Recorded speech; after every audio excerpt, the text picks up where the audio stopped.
Hi, everyone, and welcome back to the podcast. This is our Surviving the Holidays in 2020. It's the second time we're doing it. And before we really get started, I really want to thank everybody for all the wonderful comments, for the sharing. It means a lot. I see on Facebook, some people reaching out to some that have done podcasts and, having a little banter back and forth and helping each other. And that's what this is all about, helping each other. So here we are in our Surviving the Holidays 2020. And I just ask the people, if they have time, to listen to the one that we did last year in December, because I put in that a lot of what I did to help me survive over the years that I was sick until I was well. And I don't want to have to repeat all that here. So if you have time, listen to the one we did. I don't think we had an episode number, but it's just called Surviving the Holidays. And here we are with the one for 2020. So here we are. It's a very strange year. Benzo people are suffering not only from the devastation of benzos, but now we have the COVID virus and how it's affected their lives. But the one thing that this virus has done is made it okay for us to be isolated so you no longer stand out. And I know for me, years ago, as every holiday came about, I was thinking, what's the excuse going to be that I can't go, that I feel too sick? I'm on my second year, my third year. So I think that's one of the few benefits, is that it's okay to be isolated. We're actually being very responsible. But the holidays are coming, and, how are we going to deal with it? There isn't just a simple answer to this, because it all depends on where you are in your recovery. If you're alone and no family around, my best suggestion is to find those in the support groups that are similar to you. I have benzo friends literally all over the world now, and even though a lot of us are recovered, we stay in touch. We ship little gifts or make little goodies for each other. A phone call to another benzo friend, it means the world to them, because only someone who has been through it understands it. And although for each one of us, life has thrown us different curveballs over the years, for instance, like when my husband got sick with the 2 kinds of cancer a couple of years ago, I didn't do anything for anyone. All my energy had to be concentrated on my husband and his health. And that's the beauty of friendships. People understand when we're going through things. And I'm not saying that all people understand, because we certainly know how some people are treated going through benzo withdrawal. They don't recognize it. They think we're making it up. But I will say that once we have gone through something like benzo withdrawal, I honestly believe we are more kind, compassionate people. We believe and see the invisible illnesses and stresses others might not get. And believe it or not, in some ways, I'm thankful for what happened to me. I think only those that are on the other side of healing will understand this. And for those of you that are still suffering, I think it's important to find a few things to be grateful for, even in the midst of our suffering. And years ago, we were so thankful just to have found others like ourselves. So here are just a few things that I'm thankful for, and then hopefully I'll have some suggestions of what you can do to get through the holidays. And again, listen to the one that I did last year on Surviving the Holidays when you get a chance. So I think one of the first things that I'm thankful for is that I saved my daughter from being put on a tranquilizer and an antidepressant when she had a reaction to an antibiotic when she was first starting nursing school. I took her to her doctor, and the first thing they wanted to do is they offered her an antidepressant and a benzo, and I couldn't believe it. We kind of told the doctor off and walked out, and we did it naturally and turned her health around. And also, I'm thankful that when my mother fell and broke her ankle and had to go into a rehab for 2 months, she was put on Ambien every night, and I would question her, not to take it. And she said, "Oh, I'm not like you. I can take those pills." But guess what? She was having a problem, and I had to fly to Florida. And I was there for 17 days with her. And the minute my sister brought her into the house, I could see that she was struggling with the noise, with the light. We stayed there, and then I brought her back to Boston, and I slowly weaned her off. And had I not gone through withdrawal, I don't think I would have been able to calm my mother down or let her know that every symptom that she was experiencing was normal and that she would heal. I'm thankful that when my sister-in-law had breast cancer and her doctor told her that not only could she take Ativan, that my brother could also take it and take as much as I wanted, not to worry. And I did tell my brother, don't take it. I said, this is the drug that harmed me. And my sister-in-law did take it, because at the time she was under a lot of stress. Not only did she have cancer, her mother had cancer. And she was very careful, but she also weaned off after just a short time. I'm thankful that when my husband was suffering with the two kinds of cancer. He was offered Ativan constantly while he was in the hospital, and almost every time we went for a visit. It was nonstop. And even then, I was even offered it if I had any problems. He never needed it. We weren't anxious. We dealt with it. And then I'm thankful for another time when one of my daughter's friends called frantically. She had been prescribed Ativan. And I was able to bring the Ashton manual to her mother and talk to her. And then we told her, you got to change your diet. You got to make some changes. You're under stresses in school. She now has two beautiful little boys. I'm thankful for all my wonderful friends that I've met all over the world who were like me, suffering and in terrible, withdrawal after taking benzodiazepines as prescribed. We have developed lifelong friendships, and some of them I might never ever meet, but we're as close as people can be. I'm thankful for the knowledge of diet and natural health that I've gained as a result of my iatrogenic illness. So many times in my household, we were able to do things more naturally without medication, including knowing how to cook correctly when my husband was sick. I'm thankful for my friends that I grew up with who never turned their backs on me, and even for my friends who, like me, were put on benzos at a younger age, that I can be there for them and understand what they are going through. I'm thankful that we've come as far as we have in the last 20 years to bring awareness and validation to those who have suffered for years not knowing it was the drug that was making them sick. But I think mostly I'm thankful for my family because it's intact after all that I went through, because we know that so many are not believed and shunned by their families and friends. So I'm sure you all have something to be thankful for, and at a time when you're suffering, I think it's important to think about what can we be grateful for? Is there going to be something on the other end that this taught us something? So what are some things that people can do to get through the holidays, especially if you don't even have the strength to do anything? So, I've been watching our local news, and even our local news will have things on that, places you can go or call for meals. You can also call your local churches. Some of them are delivering food. And because of Zoom today, you can do Zoom calls with your family, with your friends, or even your benzo friends. So that's a wonderful thing. Even years ago, we had a couple that did Skype, a couple in the UK. They had no children and no family, and they actually were on somebody's table for Thanksgiving, experiencing an American Thanksgiving. They got all dressed up, and it really helped. It was the wife that was suffering, and it really just helped her.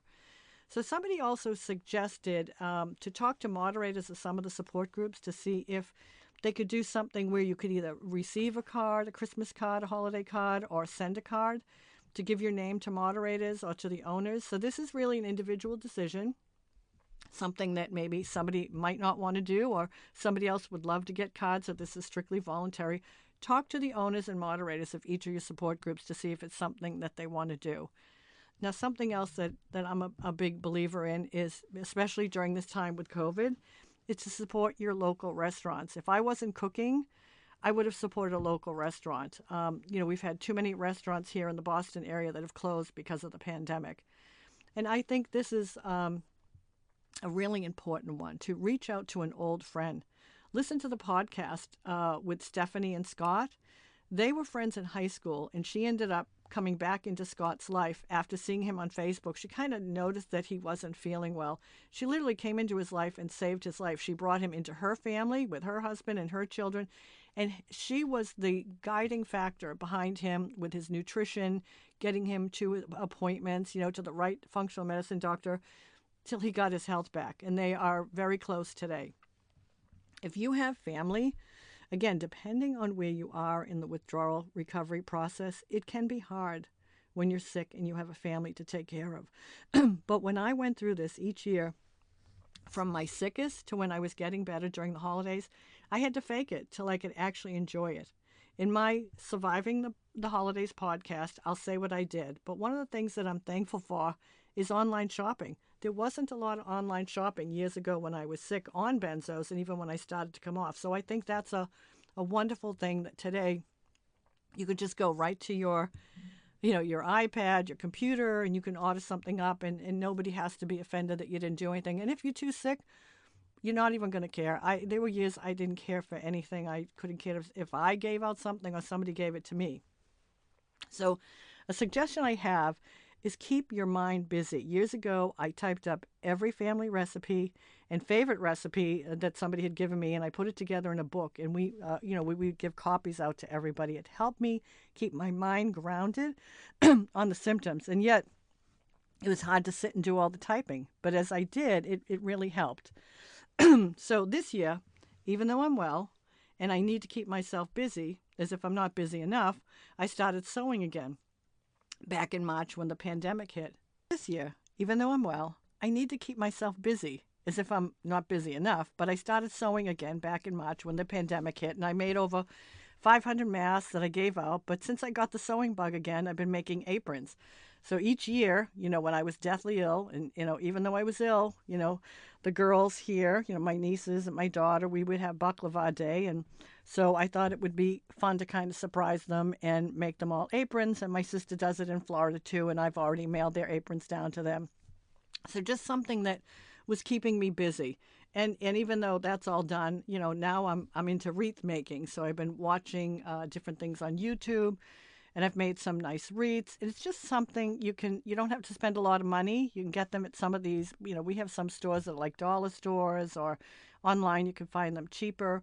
One of the things that my daughter, who's very busy, that she's going to do in case COVID hits really bad, even though she'll be working a lot of hours in the hospital, she wanted something to help her to relax. So she ordered in a bunch of calligraphy books, and she's teaching herself calligraphy. So again, you don't have to spend a lot of money. Look online, see what you can find. So now that we have Zoom, this is such a great thing, because I think it's great when you can see people and you can help them. So, that's just something, get together with some friends. And family and friends would always ask me, I remember around the holidays, oh, what do you want for Christmas? My answer was the same every year. I just want my brain back. I was a slow healer. So when somebody hears me, they think, oh, she wasn't sick. Believe me, I was very sick. But eventually, once I got help from a functional medicine doctor, and I got better, and now, I get excited for the holidays, but I just had to get through them. Benzos had caused some harm for me, and I had to fix all that. And when my health turned around, I thought it never was going to. Just like some of you might think, it's never going to turn around. And believe me, it will. So no matter where you are in your recovery, when you feel that you're not well, it's just another day, you don't care about the holidays, force yourself to do what you can. And if you can't, that's okay. But when you are well again, every day, not just the holidays, it will bring you joy and happiness. Believe me, I am amazed at certain things in life. But the best gift that any of us can give and receive is the gift of hope. So I want to offer you all hope as you go through the holidays. Not only sick during this pandemic, but depending on what country you're in, we're all in different phases of some sort of lockdown. But just know that many of us are out there that do care. Even if, you can do something fun in the groups, you can, it doesn't just have to be the holidays. Do something with others through Zoom, some meetups. I heard in one of the groups that they do a weekly thing. And that might be fun to, get in some of these groups and do something weekly just to get your mind off your suffering. Because when your mind is on your suffering all the time, it's not healthy. And as you know, I just recently did the podcast with Dr. Gary Krakoff. And, we were emailing back and forth to prepare for the podcast. And I never really noticed what he had at the bottom. He had a little saying, and it said, worrying does not empty tomorrow of its troubles. It empties today of its strength. And how true is that? Because when I was ill, all I did was worry about not only what was happening in the present, I was putting myself in the future sick. So I was really making it worse than it was. I'm going to give you, we all have different beliefs, but I'm going to give you two of my favorite Bible verses that helped me to get through my suffering. And one was a book that a pastor's wife who went through benzo withdrawal that I helped, she gave me a book. It was a daily Bible verse. You'd read the verse, and then it had some encouragement. And when I got to the day that had Joel 2:25, it said, and I will restore to you the years that the locust had eaten. I mean, when I read that, I wept because it was so true. Even though I lost a lot of years, and especially the years my kids were growing up, it really has been restored. I am so grateful for my family and the fun that I can have with everybody now. And another person, she was one of the older women in my first Benzo group. So if people think, oh, I'm older, I can't go through it. She was older, and she was cold turkeyed off of 6 milligrams of Ativan. And she encouraged me when I got sick, because I had changed my diet to a more raw diet, and I got sicker. It was the worst thing for me because I had candida. And she said to me, I want you to put this verse in front of you. And it was Proverbs 13:12. Said, hope deferred maketh the heart sick, but when the desire cometh, it is a tree of life. And that is so true, because any time I lost hope, I felt sicker. I was discouraged. I thought, why are people getting better before me? And that Bible verse, it was so true. Hope is everything. And, I can't stress that enough. And as Garrett and I sit here, talking, who would have thought years ago when I was so sick, we'd be doing a podcast show that he is very much encouraging. And I think one of the things is for anybody who has lost relationship with their children, even, their adult children, that we want to show you that it's important. I hope your kids will listen to this, because Garrett's right here. Garrett, what are your feelings about the holidays and what we did have or didn't have back then? I don't know, did we talk about this on the first one a little bit? We might have, but it's a year ago, and what the heck, I don't remember a lot of stuff. So, but we are in 2020. So what are your thoughts on the holidays for 2020? Oh, for 2020. I mean, so I think when you're a little kid, the holidays are always like surrounded around the home. So the fact that you couldn't go out wasn't like a huge deal, because the house was always done up and we had nice Christmases and Thanksgiving. So I don't think the holidays was like a time that I recognized that anything was different. Holidays 2020 now, I don't know. So I think when you get older, it's a lot of it's outside the house. It's like going to Christmas parties, work parties, or whatever it is, and meeting up with friends, and it's not going to happen this year. So kind of this year, like most people going through Benzodrol who had a life, well, all of a sudden people don't have lives. They're stuck in their house. It's like, we all were. But there's a way to still make it nice, because as you're saying, I struggled to put things up to make it look nice. I struggled to get gifts, and you weren't really robbed of anything, right? No, I never felt like anything was different around the holidays. And we had our discussion, because Thanksgiving will be coming up next week. We had our discussion of what to do.